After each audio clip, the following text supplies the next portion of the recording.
What up, Click? Raddad Cooks here. Today we're whipping up some Pico de Gallo. What? We're making rooster beaks? Nah, man, we're making salsa fresca, silly. All right.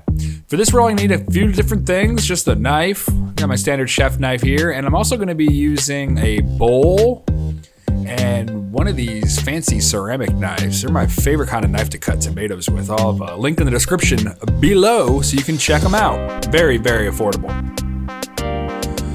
For tomatoes, we're using Romas, and we're gonna be dicing them medium sized. You can make it finer if you'd like, but I like medium. I like to use these Roma tomatoes because they're packed with flavor.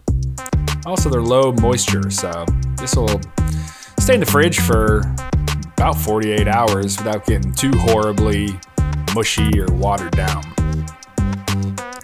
Now I'm dicing this tomato up kind of in like a traditional type form.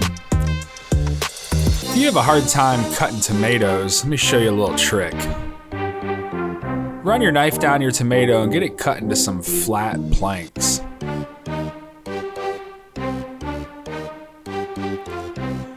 Now use your knife and just run it down X and Y.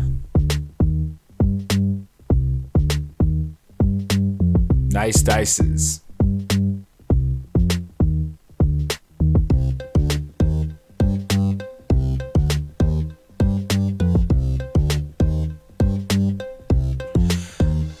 Put those in the bowl and we're gonna just nip a little tiny bit off an onion. Really like the tomatoes to be the star in this. This is a sweet onion. I diced it a little smaller than the tomatoes. I'm gonna complement that with a green onion. I know y'all are probably like, whoa, Raddad, is that green onion getting a fight or something? No, he's been around though. This pico is it's a great little way to get rid of kind of the odds and ends of the produce in your fridge before it goes bad. It's pretty fun, you can make it different every time. Green onion goes well though. I'm gonna put 3 garlic cloves. Do not want to use the ceramic knife to go mashing on those cloves. It'll send shards all into the old feeler.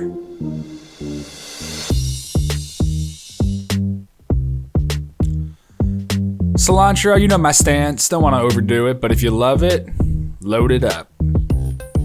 Everything in the bowl, we're gonna lightly season it with a little black pepper and some salt. And of course, a skeet of that extra virgin olive oil. Let me give it some flavor. And the juice of half a lime. The olive oil and lime juice are gonna help that salt and pepper coat all the ingredients. That's it. This is a mild one, so there's no chili peppers, but feel free to put jalapenos, habaneros, whatever you want if you want to make it more spicy. Throw it in a bowl and get that out to the cocks so they can get pecking. Thank you very much for tuning in, guys. If you like this recipe, please let me know by hitting that like button. Peace. Like, comment, subscribe.